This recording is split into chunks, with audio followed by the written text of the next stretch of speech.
Shalom, Jeremy. Shalom and amen to that beautiful prayer. Good to see you, Robin. Thank you for hands up. And yes, it was a painful realization to hear that Wilma Anders left the physical world. May her soul have an aliyah. She was very early on one of the first people we met that really opened our mind to a whole world of Christians, non-Jews that love Israel, that love us, that want to learn Torah. And it was painful to hear that she left the world.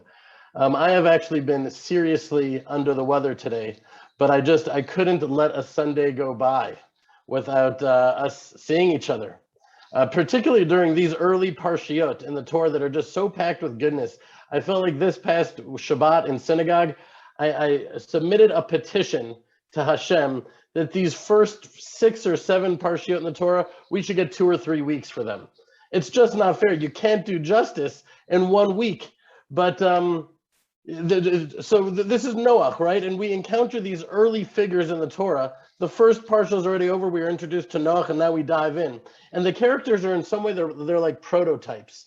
We have Noah. He was like a hope for humanity.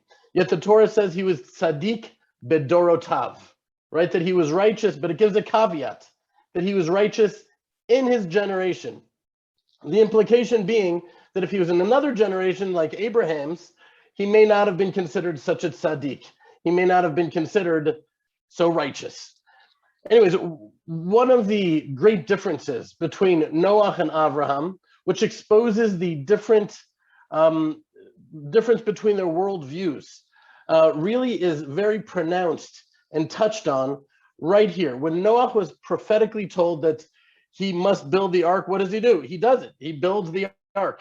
He had 120 years to sound the shofar, to notify his fellow human beings and seek to inspire them to do tshuva and to mend their ways. But not a word, right? He said nothing. He didn't even try. Abraham, however, he entered this, you remember this historic round of negotiations with the creator of the world. It would seem blasphemous if we don't see that he was praised for it. He was trying to save Sodom, right, Sodom, which was thoroughly routed with evil. But Noah, well, he just built his own ark. And my friends, we see what happens in the end when you just try to save yourself, right? You barely even wind up succeeding at that. Noah wound up drunk and debased and humiliated in front of his children. We can have compassion on him. Of course we should. And understand that he was a tzaddik. He had just undergone an extreme trauma. And he must have suffered from the greatest case of survivor's guilt in history, right? He was the only survivor.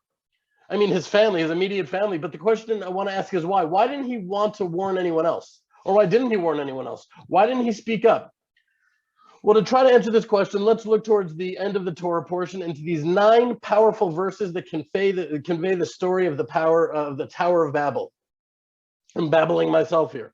There's so many reasons suggested as to why humanity built the tower. And I think by now we've already expanded our consciousness enough to know that even if they seem conflicting, they can actually express different dimensions of the human psyche. They can be harmoniously true, even if they seem to be opposites in some way.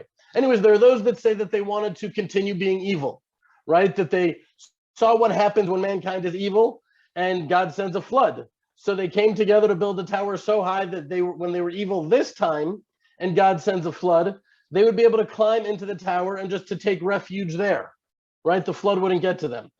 But Ravna again brings an opinion from the Netziv.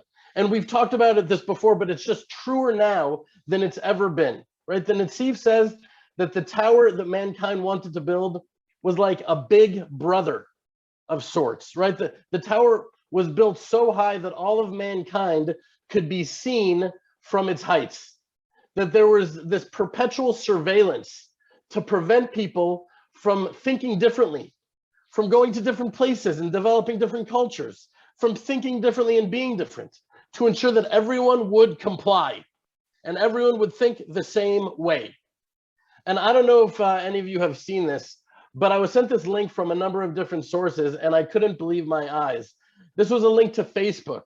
Now, we all know that the heights of the Facebook tower, right? We've become very aware of this Facebook tower, and its eyes really reach to the ends of the earth. And when I hit the link and clicked on it, the image was grayed out. Here's what it looked like. Here's what I saw. Can you see that there? It said it was censored, that it may contain violent or graphic content. Now, I'm not super familiar with Facebook, so I didn't know whether I wanted to see that image. And right now, we're still at the place where you can opt into seeing that image. I don't know how much longer that's going to last, whether they even let you see the image. But I did click. And here's what laid behind that violent, graphic, censored content. Look at this. This is what actually, when you pressed view image, this is what you saw. I'm not kidding. I'll send you the link if you want. That's right. It says, stand up for what you believe in, even if it means standing alone. That was the great danger. That was the great danger, being an individual, being unique. If you dare not dutifully repeat the insane leftist dogmas, what do they say? If you just forget speaking up, if you just don't repeat what they want you to say, they say, silence is violence. You must comply. You must be the same. Those are the times that we're entering right now. So why didn't Noah shout from the rooftops? Right? Why didn't he seek to bring people back to Hashem? I think the answer is simply because it's hard. Because he didn't want to be defamed and ridiculed and punished. I can't always do it myself. Sometimes I do rise to the occasion. You can ask Jeremy, he's like, oh, there Ari goes again. But I don't always have it in me. I've been in bed today, and so I was on Facebook, whereas I usually try to stay away from it successfully, thank God. But it was necessary to be there today because it really opened my eyes to what's really happening in the world. And someone very close to me, family, wrote on their Facebook account that people who refuse the vaccine are terrorists, and there should be a vaccine mandate for kids aged 5 and up. 5 and up. And I'm telling you, you wouldn't believe how many people were writing, yes, absolutely, just like chiming in their echo chamber. And I'm sure most normal people were like, are you out of your mind? Meaning a vaccine mandate for kids that are 5 and up, a mandate that you can't refuse.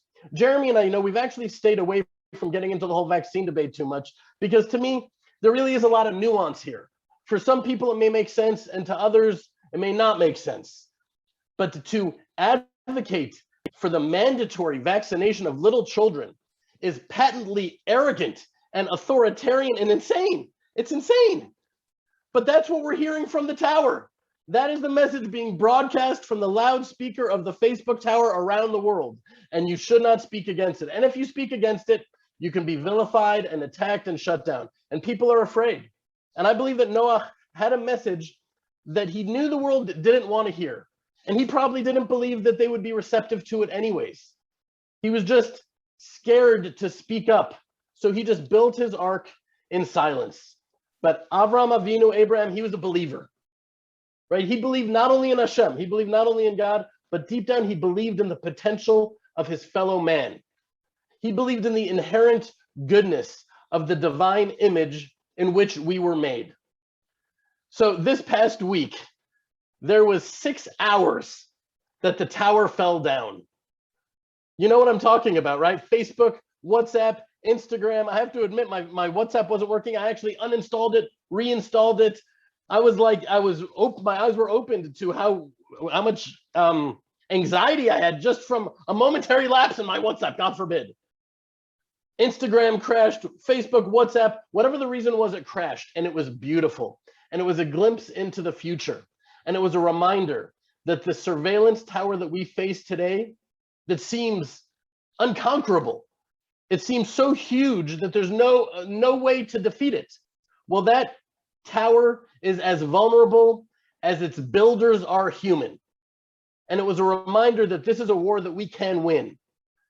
It was a preview of the day when that tower will come down and a different building will arise, the Beit HaMikdash, the holy temple, in which each nation, with its own identities and its own gifts and its own unique characteristics, will all come together and worship the one God of Israel in their own uniqueness and in their own special ways. My friends, Bezrat Hashem, please God, may we be the children of Abraham, who are not afraid to be different, who are not afraid to be Hebrews, right? What is the Hebrew in Ivri, which comes from the word ever, which means the other side. Abraham was on one side and the whole world was on the other side.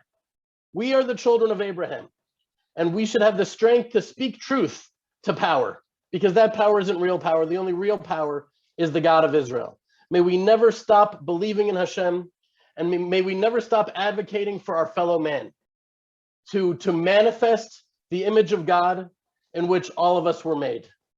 Shalom, shalom, my friends. I love you all.